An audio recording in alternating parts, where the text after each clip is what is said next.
everybody? Welcome, Level and Diecast, bringing you something very weird but cool at the same time. Yes, you are looking at a tractor. Not only are you looking at a tractor, you're looking at a tractor pull set.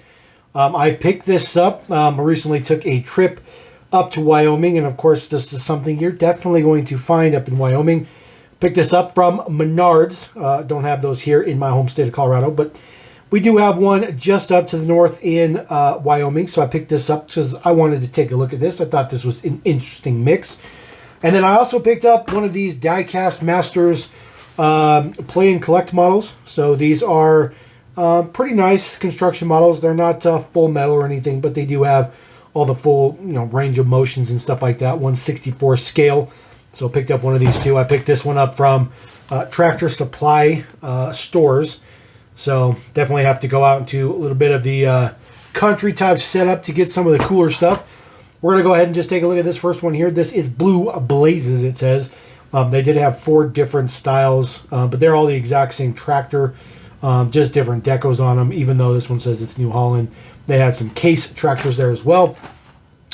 Nothing on the back here, nothing fancy, no craziness here. Of course, these are Ertl, which is now owned by Tommy. Of course, made in China. They always are. These are 1/64 scale as well. So we'll get this guy popped out of here. There we go. Get the packaging out of here. So there is our tractor. It says Blue Blazes on it. There is your counterweight there. It is plastic though, so not really sure how much good it's going to do. Does have some big, huge, beefy tires in the back, which looks pretty good. There is your driver compartment. Does have a bit of a roll cage in there. Some crazy smokestacks off of the top. This is all stickers. So very interesting that they use stickers and no prints. So very, very weird that they do stickers. Now, the cool thing about this is if you look at the ads there at the bottom, it's like all the other brands associated with the Tommy Group. You do have Racing Champions, Johnny Lightning, American Muscle, Precision Elite, Ertl, and Britain's. I didn't even think they still made Britain's stuff anymore, but they do a lot of farm equipment. So we'll throw that guy down there. This is the tractor pull. This should work some way, shape, or form. So hopefully this works. I think what you'll do is you'll hook up to the back here, and the sled moves. Just trying to figure out how you actuate it. So it looks like everything else is attached. You put it in here. This guy, so you're supposed to pull it in here.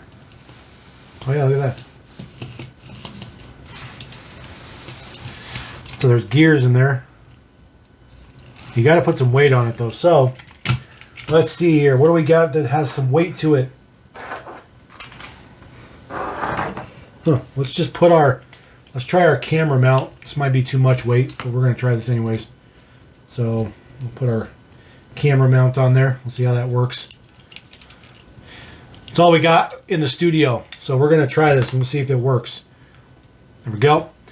So as you go, it's too much weight. So if you push down on it, you'll see that it moves. It doesn't work all that well, but it works. It's a gimmick. It's a gimmick for sure, but I still think it's kind of a cool gimmick. It does have rubber tires, which looks pretty good. The stop sled here doesn't move or anything, so you can't throw it down to put the brakes on. It does have the operator compartment there in the back, or operator seat.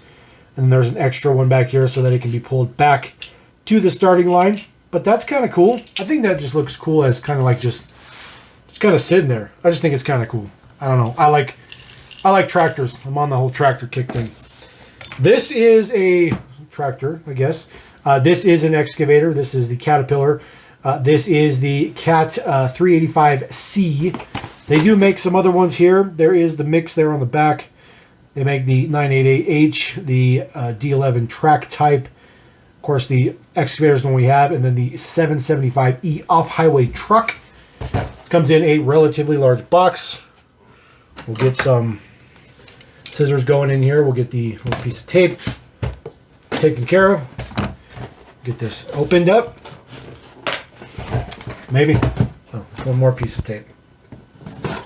Triple taped. There we go. We'll get that out of there. Slide this guy out. Get the get the box out of here. Of course, he is held down with like actual like twine, which is kind of weird. So we'll get the tape off,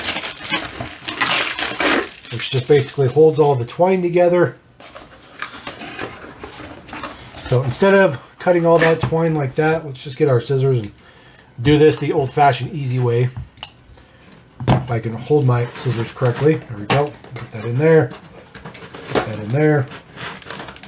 I think this is partially for people who might want to put it back in the package, but this thing's never going back in the package again as far as Level M is concerned. So there we go. Get all those pieces out of here.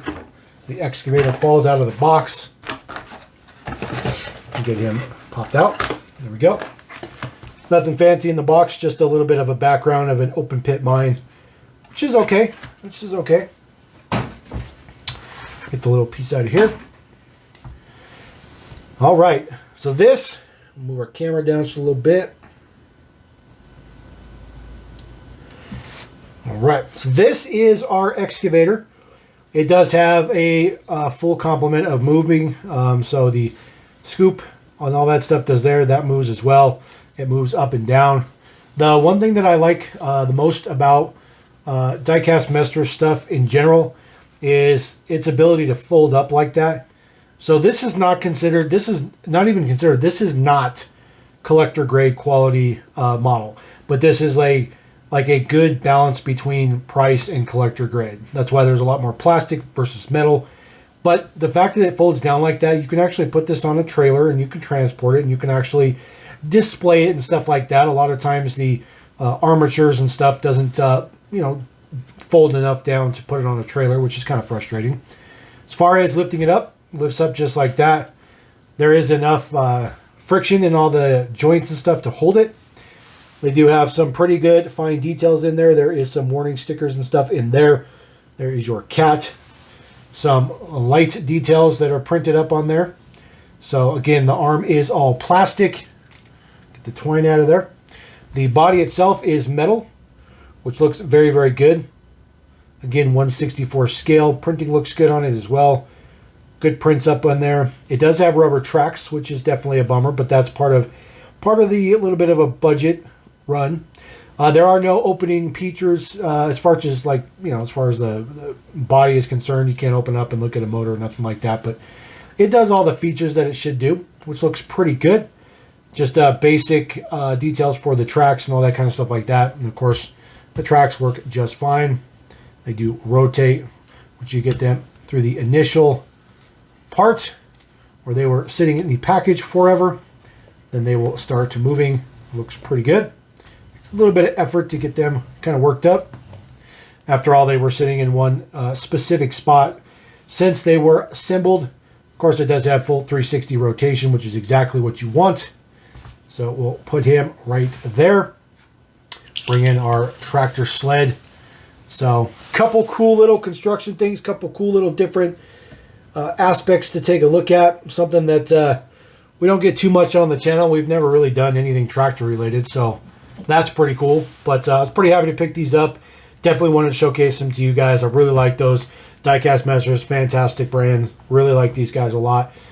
Just really, really hard to find some of that stuff. So anyways, we're going to roll out. Appreciate you guys. Catch you next time here on Level M.